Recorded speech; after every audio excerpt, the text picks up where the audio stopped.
여러분 안녕하세요. 가버나움에서 생긴 일 6번째 시간으로 말씀을 이어갑니다. 그렇게 말씀으로 귀신을 내보내자 사람들은 다 놀라며 이렇게 말합니다.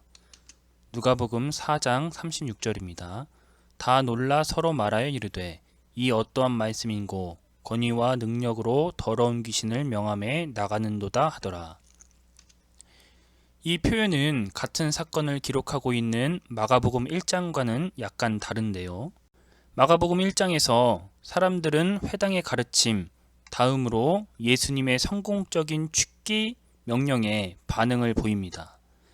마가복음 1장 27절입니다.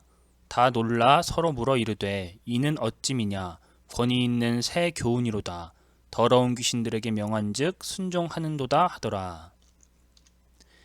하지만 오늘 본문에서는 이 둘을 모두 포괄하는 예수님의 말씀에 반응을 보이는입니다. 좀 신학적으로 어려울 수 있는데 잘 들어주시기 바랍니다. 왜 그렇게 추정하냐 하면 첫 번째로 마가복음 1장에서 나오는 호티, 카이네 이라는 단어를 오늘 본문에서는 제거를 했습니다.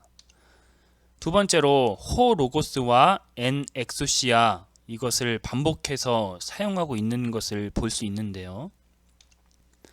마가복음 1장에서는 새 교훈을 강조합니다. 그래서 아까 읽은 것처럼 권위 있는 새 교훈이로다 이렇게 이야기하죠. 하지만 오늘 본문에서는 새 교훈을 강조하지 않습니다. 왜냐하면 예수님의 말씀의 권능에 초점을 맞춰서 진행하고 싶었기 때문입니다. 이러한 모든 것을 종합해 볼 때 누가복음에서는 예수님 말씀의 권능에 더 집중해서 이 사건을 해석한 것으로 보입니다. 여러분 전통적으로 누가의 직업이 뭐라고 알고 있나요? 우리는 의사라고 알고 있습니다. 의사에게 있어서 중요한 사안은 환자가 고침받은 것이겠죠. 그럼에도 불구하고 예수님의 말씀에 더 집중한 것은 우리들에게 의미심장하게 다가옵니다. 그렇다면 왜 누가는 예수님의 말씀에 더 집중해서 해석했을까요? 누가복음이 써질 당시 그리스도교 복음이 이방 세계로 막 확장되어 가는 과정 중에 있었습니다. 그러니까 이방인들에게 복음을 설명하려고 하는데 예수님이 행하신 기적보다는 권능 있는 말씀에 더 집중한 것으로 볼 수 있습니다. 그러니까 이방인들에게 이렇게 이야기를 하는 것이죠.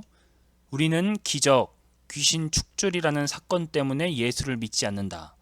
우리는 그분이 하셨던 모든 일들과 권능 있는 그 말씀을 믿는다. 라고 말이죠. 제가 늘 강조하던 것이라 여러분들이 다들 잘 알 텐데요. 따라서 우리는 현상보다 말씀에 더 집중해야 된다는 것입니다.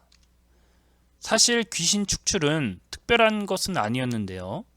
당시에 마술적인 점쟁이 같은 사람들이 알 수 없는 주술을 외움으로써 귀신을 축출하곤 했거든요. 지금 시대도 사실 마찬가지입니다. 지금도 요란하게 꽹과리를 치면서 그렇게 구슬하죠. 아마 당시에도 이런 것들처럼 이러한 굿 같은 행동들이 많았던 것으로 보입니다. 엄밀히 말하면 지금 가버나움 사람들이 놀라는 건 귀신이 떠나서 놀라는 것이 아닙니다. 귀신이 예수님의 말씀 한마디에 떠났기 때문에 놀라워하는 것이죠. 귀신이 떠나가려면 북치고 장구치고 쇼를 해야 떠나는데 잠잠하고 그 사람에게서 나오라 이 한마디에 소리를 지르며 나갔기 때문인 것이죠. 또한 오늘 본절에서 말씀으로 번역된 헬라어는 로고스입니다. 그런데 이 로고스를 단수로 표현을 했습니다. 이 표현법을 보았을 때 안식일에 회당에서 가르친 말씀과 귀신에게 나오라 라는 말씀을 동일선상으로 그러니까 한 가지의 말씀으로 바라보았다는 것입니다. 만약에 다르게 표현하려고 했으면 말씀 드리라고 해야 맞겠죠. 말씀을 마칩니다. 오늘은 신학적으로 조금 설명을 해서 어려울 수도 있겠는데요. 다른 거 다 잊어버려도 이거 한 가지만 기억하시면 됩니다. 예수님의 말씀이 짱이다. 여러분들 이것만 기억하시기 바랍니다. 그러면 다음 주에 또 찾아뵙겠습니다.